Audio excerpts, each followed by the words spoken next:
दोस्तों नमस्कार, जय माता की। संजय बोल रहा हूँ। आशा करता हूँ कि आप सभी कुशल मंगल होंगे।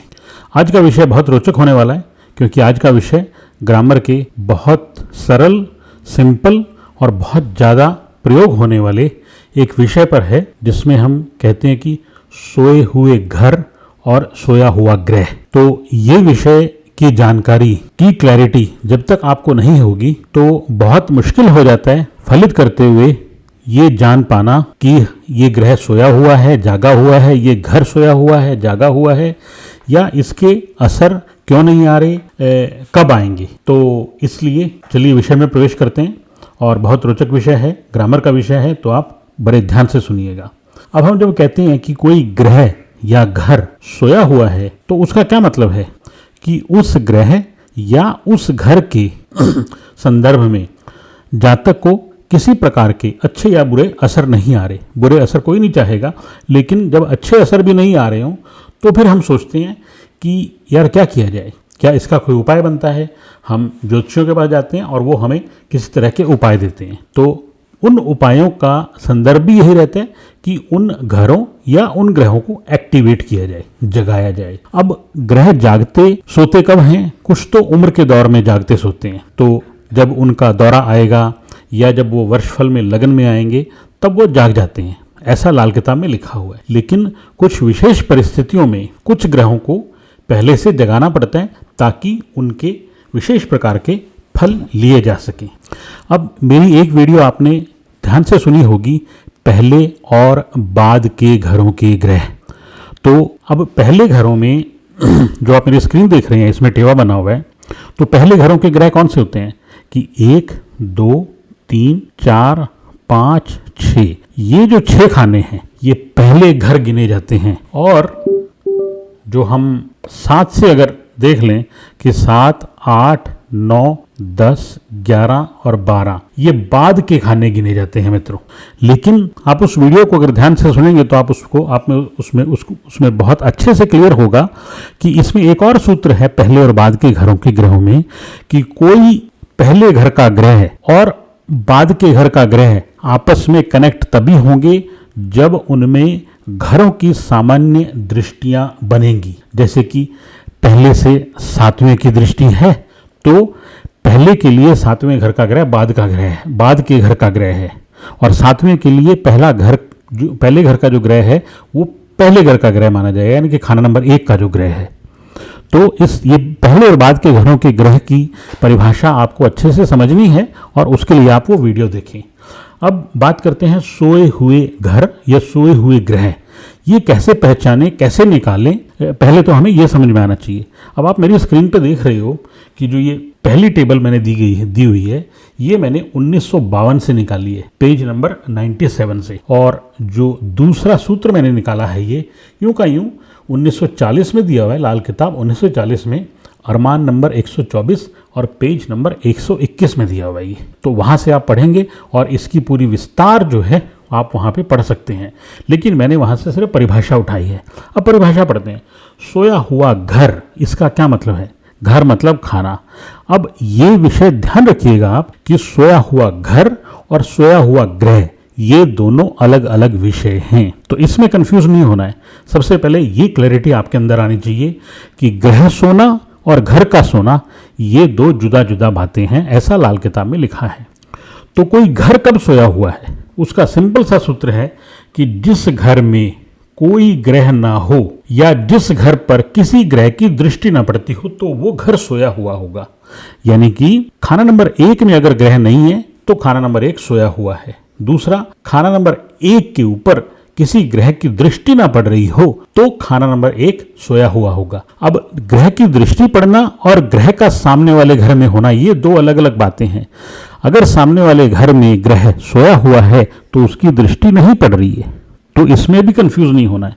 तो दूसरी बात है सोया हुआ ग्रह। अब ग्रह सोया हुआ कब होगा कि जिस ग्रह की दृष्टि के मुकाबले में कोई ग्रह ना हो, यानी कि जब दो ग्रहों की आपस में आंखें न मिलें तो वह ग्रह सोया हुआ माना जाएगा। अब परिभाषा में आप अपनी जो हिंदी, पंजाबी, संस्कृत की जो जानकारी है, नॉलेज है, उसको आप बीच में घुसेड़ के और अपने ढंग से मतलब नहीं निकालेंगे।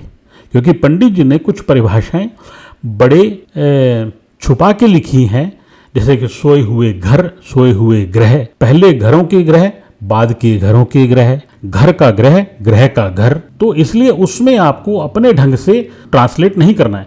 जो परिभाषा लाल किताब में उसके लिए लिखी गई है उसी के अनुसार हमें जो टेक्स्ट है उसको पढ़ना है, अदरवाइज हम कंफ्यूज हो जाएंगे और फिर हम अपने अपने मतलब निकालेंगे। अब इस विषय को ध्यान से समझते हैं उदाहरण के साथ, कि मान लीजिए कि हम सोए हुए घरों की बात कर रहे हैं। तो अगर पहले घर में, यहाँ पे इस पहले घर में अगर बृहस्पति है तो हम क्या कहेंगे, घर की परिभाषा के हिसाब से, सोए हुए घर की परिभाषा के हिसाब से अब इसमें ग्रह आ गया, यानी कि यहाँ पे किसी ने आके लाइट जला दी है तो ये घर जाग गया। अब क्या ये ग्रह भी जाग गया बृहस्पति? नहीं, क्योंकि सोए हुए ग्रह की परिभाषा में साफ साफ लिखा हुआ है कि जब तक ग्रह का दृष्टि संबंध ना बने तब तक ये नहीं जागेगा। तो इसलिए बृहस्पति सोया हुआ माना जाएगा यहाँ पे, समझ रहे हो आप। अब हम बात करते हैं कि खाना नंबर 11 में मान लीजिए शुक्र है, ठीक है, और आम दृष्टि 11 के ऊपर 3 से आती है, तो हम क्या कहेंगे यहाँ पे कि शुक्र सोया हुआ है। क्या ये खाना नंबर 11 सोया हुआ है? तीसरा खाना सोया हुआ है, तीसरे में ग्रह तो है नहीं, इसलिए तीसरा खाना तो सोया हुआ है। तो 11 के ग्रह यानी कि शुक्र के बारे में आपका क्या विचार है कि शुक्र सोया हुआ है या जागा हुआ है? ये जो खाना नंबर 11 है ये सोया हुआ है या जागा हुआ है? तो घर की परिभाषा से तो हमें समझ में आ गया कि क्योंकि यहाँ पे शुक्र आया हुआ है इसलिए खाना नंबर 11 जागा हुआ है। क्या शुक्र जागा हुआ है? नहीं। क्यों?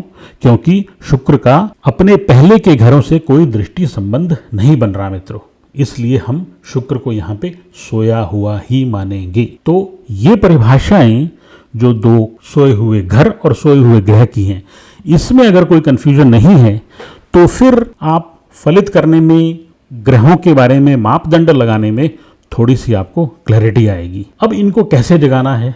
अब हमारे सामने सवाल उठता है कि इनको कैसे जगाना है। बहुत से सूत्र हैं जिनसे इनको जगाया जा सकता है और लाल किताब में अलग अलग जगहों पे, अलग अलग स्थानों में ग्रहफल, राशिफल के माध्यम से इसको समझाया गया है कि अगर घर के वास्तु में किसी प्रकार की अगर अदलाव बदलाव हो तो भी ग्रह सो और जाग जाते हैं, खाने सो और जाग जाते हैं। तो उतनी डिटेल में हम नहीं जाएंगे, हम सिर्फ ग्रामेटिकल कॉन्टेक्स्ट में रहेंगे। और उसके लिए लाल किताब में एक टेबल दी गई है 1952 में ही कि सोए हुए ग्रहों को जगाने के लिए किस्मत के ग्रह को जगाने की जरूरत होगी। अब किस्मत के ग्रह के ऊपर भी मैंने एक वीडियो दी है, और किस्मत के भी कई तरह के ग्रह होते हैं क्योंकि किस्मत रंग बिरंगी है, उसके कई रंग हैं। तो ग्रह की किस्मत भी होती है, जातक की किस्मत भी होती है। अब यहाँ पे जो किस्मत के ग्रह की बात की गई है मित्रों, वो खाने के ग्रह की बात की गई है कि इस खाने को जगाने के लिए कौन सा ग्रह उस खाने की किस्मत का ग्रह है। तो उस ग्रह को जगाने से या उस ग्रह के आशिया का आश्रय करने से, संबंध बनाने से, या उस ग्रह के रिश्ते का संबंध बनाने से भी ग्रह या खाना जाग जाता है। तो इस टेबल से आप समझेंगे कि अगर बृहस्पति को जगाना है अब यहाँ पे, तो हमें किसी तरह से मंगल का संबंध करना होगा। क्या मतलब हुआ कि मंगल को जगाना होगा? बिल्कुल सही समझ रहे हैं आप। मान लीजिए इसी टेबल में इस जातक का बृहस्पति 1 में है और मंगल 9 में बैठ गया, या मंगल 3 में बैठ गया और शुक्र 7 में बैठा है, शुक्र 11 में बैठा है। तो क्योंकि मंगल और शुक्र के बीच में संबंध बन गया है दृष्टि का, तो अब इस जातक का बृहस्पति भी जागा हुआ होगा। जैसे ही मंगल जाग गया, क्योंकि जैसे ही इस जातक का जन्म हुआ मंगल और शुक्र के बीच में दृष्टि संबंध बना हुआ है, तो मंगल भी जाग गया, खाना नंबर 3 भी जाग गया, खाना नंबर 11 भी जाग गया और शुक्र भी जाग गया। ये दो खाने और ये दो घर दोनों जागे हुए हैं, यानी कि दोनों ग्रह जागे हुए हैं। तो अगर मंगल जाग गया है और बृहस्पति पहले खाने में है, जिस खाने की किस्मत का ग्रह मंगल है, और ये आप टेबल में देख सकते हो, लाल किताब में टेबल दी गई है, 1 से 12 खानों की टेबल दी गई है कि पहले खाने में मंगल से जागेगा, दूसरा खाना चंद्रमा से जागेगा, चौथा भी चंद्रमा से जागेगा, 8वां भी चंद्रमा से जागेगा, 9 और 11 बृहस्पति से जागेंगे। इस तरह से सभी खाने अलग अलग ग्रहों से जाग जाते हैं। तो उस स्थिति में जब ये दोनों ग्रहों का संबंध बन रहा होगा टेवे में, तो फिर आप बृहस्पति को जागा हुआ मानेंगे, इवन दो बृहस्पति का साथ में खाने से कोई संबंध नहीं बन रहा है। क्यों? क्योंकि पहले खाने की किस्मत का ग्रह जो इस टेबल के अनुसार दिया गया है वो मंगल जागा हुआ है मित्रों। तो इसलिए कंफ्यूज नहीं होना है। जब हमने वीडियो स्टार्ट की थी उसमें एग्जाम्पल में सिर्फ पहले खाने में ही ग्रह को माना था कि पहले खाने में बृहस्पति और पूरा टेवा खाली पड़ा है, तो उस स्थिति में बृहस्पति जागा हुआ नहीं है। लेकिन अगर इस टेवे में मंगल जागा हुआ है तो फिर बृहस्पति को जागा हुआ माना जाएगा सूत्र के हिसाब से, ग्रामर के हिसाब से। यहां पे अगर शुक्र नहीं भी है, मान लीजिए कि यहां पे शुक्र नहीं है मित्रों, सिर्फ बृहस्पति है खाना नंबर 1 में और मंगल है खाना नंबर 3 में, तो क्या बृहस्पति जागा हुआ मानेंगे? नहीं, क्योंकि मंगल स्वयं सोया हुआ है। मंगल कब जागेगा? अब इसमें सवाल आता है कि बृहस्पति को जगाने के लिए मंगल जगाएं। सूत्र तो यही कहता है, ये जो टेबल है ये टेबल तो यही कह रही है कि भी अगर आपको बृहस्पति जगाना है, पहले खाने का ग्रह जगाना है, तो फिर उसके लिए आपको मंगल को जगाना होगा। ठीक है। अब मंगल जागने का और भी कई सूत्र हैं लाल किताब में कि अगर जातक का भाई से संबंध बन जाए, यानी कि उसका छोटा भाई का जन्म हो जाए, तो छोटा भाई मंगल का प्रतीक होता है, तो फिर आपका मंगल जाग गया, चाहे मंगल के सामने दृष्टि संबंध ना बन रहा हो। जैसे ही मंगल जागा, सूत्र के हिसाब से, ग्रामर के हिसाब से बृहस्पति भी जाग गया। तो इसलिए इसमें आपको बिल्कुल कंफ्यूज नहीं होना है। सोए हुए ग्रह और सोए हुए घरों में और पूरे टेवे को देखते हुए एकदम से आपकी बत्ती जगनी चाहिए कि इस टेवे में कौन कौन से ग्रह और घर सोए हुए हैं और कौन कौन से जागे हुए हैं, और अब हमें ग्रामेटिकली इस टेवे में उपायों को किस ढंग से मोल्ड करना है। अब ये वीडियो ग्रामर की है, तो इसमें हम उपायों की बात नहीं करेंगे। उपायों के लिए आप किताब उठाएं और किताब में उपाय भरे पड़े हैं, तो वहां से आप उपाय देख लें। लेकिन मेरा विषय था कि सोए और जागे ग्रहों की बात करना, उनको कैसे जगाना है उसकी बात करना, ग्रामर के हिसाब से और वास्तु के हिसाब से वो घर और ग्रह कैसे जाग सकते हैं वो भी आपको ध्यान में रखना। किसी जातक का जिंदा रिश्ते के साथ या आशयों के साथ संबंध बन जाए तो भी वो ग्रह और घर जाग जाते हैं। किसी की अगर छोटी बहन हो जाए, छोटी बहन पैदा हो जाए, तो आप समझें कि उसका बुध जाग गया है। अगर कोई जातक बचपन में ही अपने माता पिता के साथ व्यापार और बिजनेस आदि में बहुत ज़्यादा संलिप्त हो जाए तो उसका बुध जागा हुआ है, आप ये मान के चलिए। अब इसी के अंदर एक छोटी सी लाइन लिखी हुई है खाना नंबर 10, 2 और 9 के संबंध के बारे में। तो ये आपको जरूर समझनी है मित्रों, क्योंकि जागने और सोने के संबंध में 2, 10 और 9 की अलग ही कहानी है कि 2 और 10 के बारे में, और ये आप खाना नंबर 10, खाना नंबर 2 और खाना नंबर 9 के बारे में जब पढ़ेंगे तो वहां भी ये लिखा हुआ है कि अगर 10 में ग्रह है, 10 में कोई ग्रह है और खाना नंबर 2 खाली है, अगर 10 में ग्रह है और खाना नंबर 2 खाली है तो 10 के ग्रह सोए हुए होंगे। ये यहाँ लिखा हुआ है। 10 में कोई ग्रह ना हो तो खाना नंबर 2 के ग्रह सोए हुए होंगे।